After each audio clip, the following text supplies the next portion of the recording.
So Meghan Markle officially became the newest member of the royal family back on the 19th of May 2018, when she married Prince Harry. But how did Harry and her get to where they are today? What drove their love story? Because they're one royal couple who has experienced a lot of controversy around their marriage and their 5 years of married life.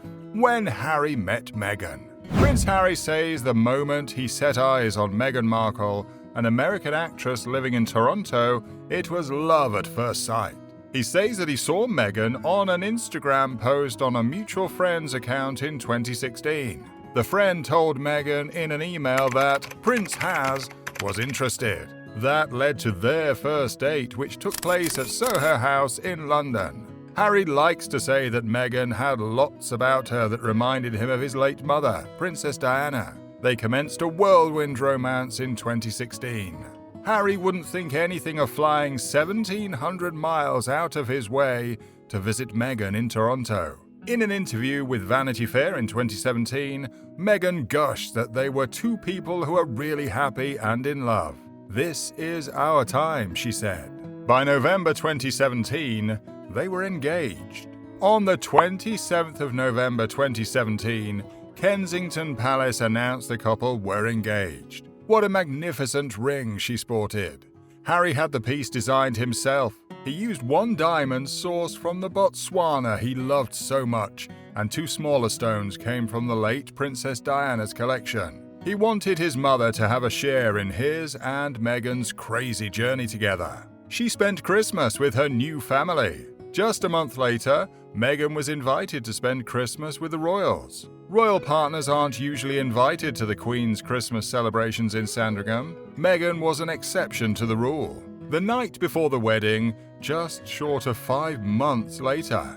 Even though Prince Harry and Meghan Markle's wedding was grand, it was quite low-key compared to other royal weddings. Being 6th in line to the throne, no doubt there was less pressure on the prince and Meghan to have a traditional wedding. The Daily Mail reported that Prince Harry, along with his best man Prince William, stayed at the swanky 5-star Coworth Park Hotel in Berkshire. It was only a 15-minute drive away from the wedding venue at St George's Chapel. Meghan and her mum, Doria Ragland, stayed at Cliveden House. The wedding took place at the picturesque St George's Chapel at Windsor Castle. The ceremony began at 12 p.m. British time, and it was televised and live-streamed around the world. Meghan looked the perfect picture in her satin boat neck gown. Claire Waite-Keller of Givenchy, as designer, did an impeccable job. Meghan wore a magnificent tiara on her head. This belonged to none other than Queen Mary's diamond bandeau tiara.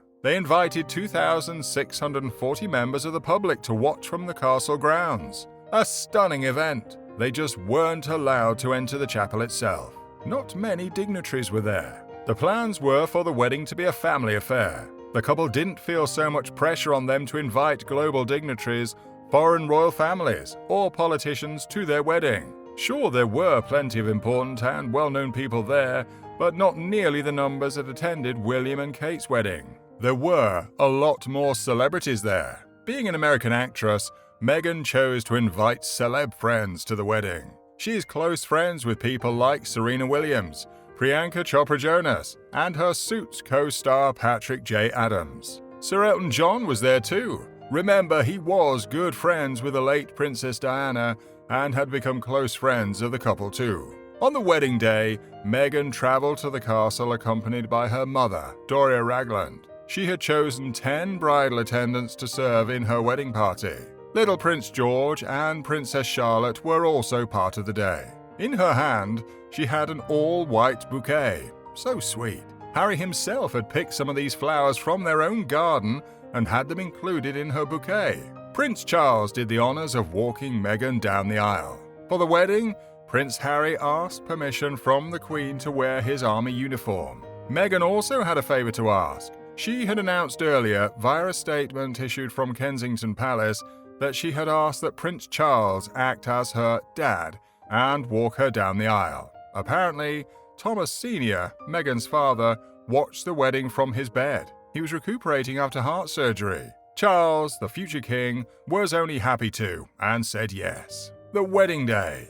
Approximately 600 were invited to Meghan and Harry's ceremony. Lunch would follow at St. George's Hall, which the Queen would host. Upon her arrival at St. George's Chapel, Meghan walked on her own through the first part of the aisle. Then Prince Charles accompanied her for the rest of the walk.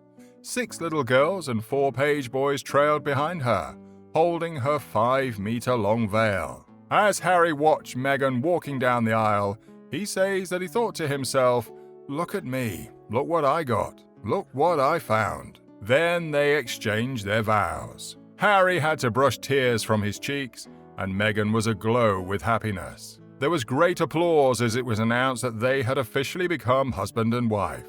Some might have noticed that she skipped the traditional promise that says to promise to obey her husband, just like Princess Diana and Kate Middleton did as well. Michael Curry, a Chicago bishop, delivered the address. "We must discover the power of love, the redemptive power of love," he told Harry and Meghan. "And when we discover that, we will be able to make of this old world a new world. Love is the only way." Then a gospel choir sang a beautiful rendition of "Stand By Me." This was followed by a passage from the Bible read by the late Princess Diana's older sister. A carriage whisked them away for a ride through Windsor. After the serious stuff was over, the couple took a carriage ride through Windsor to wave to the crowds. The royal family all gathered on the steps of St. George's Chapel to wave them off too, and to hope for the first kiss. That's exactly as it happened. There would be no kiss on the balcony of Buckingham Palace. Remember, their ceremony took place in Windsor,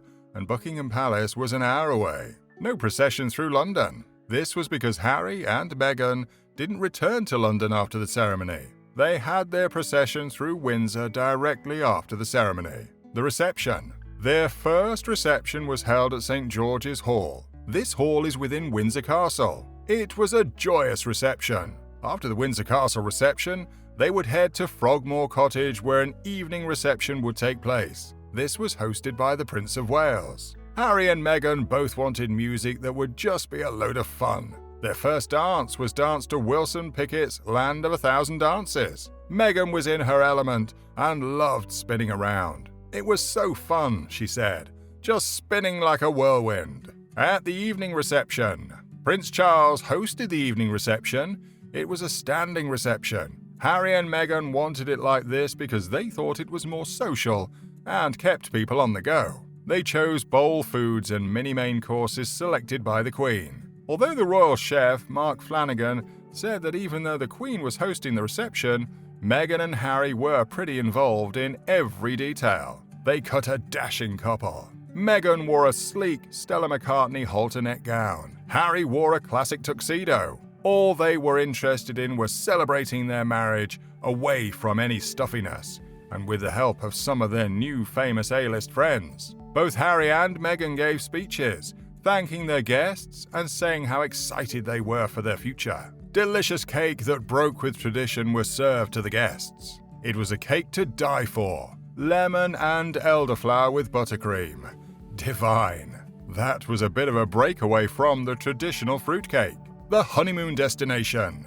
Even though Harry tried to keep it secret where he would take his bride, it was hinted that it would probably be Fairmont Jasper Park Lodge in Canada. He was heard to say, "I'm not going to say where." The cabin was host once to the Queen and Prince Philip in 2005, and also to King George VI with the Queen Mother in 1939. Apparently, it oozes elegance and grandeur. It wasn't 2 years into their marriage when Prince Harry and Meghan decided to officially step back from royal life. This occurred in March 2020. They now live in California with their 2 children, Archie Harrison and Lilibet Diana. This news has proven confusing and bittersweet for their fans as well as the royal family. They're no longer senior royals, but at least we still have the memories and the fact that they still made history on that momentous day.